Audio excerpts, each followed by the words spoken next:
Khulna handwriting স্কুলের পক্ষ থেকে সবাইকে স্বাগতম।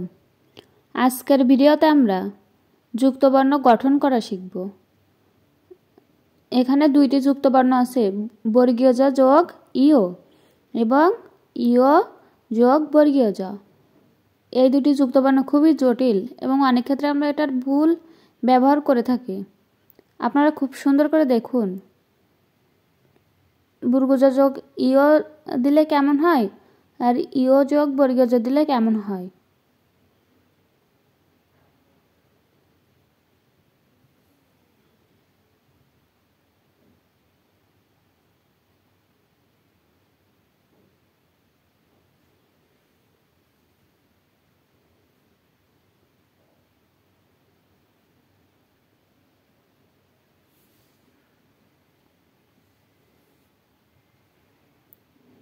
ধন্যবাদ সকলকে।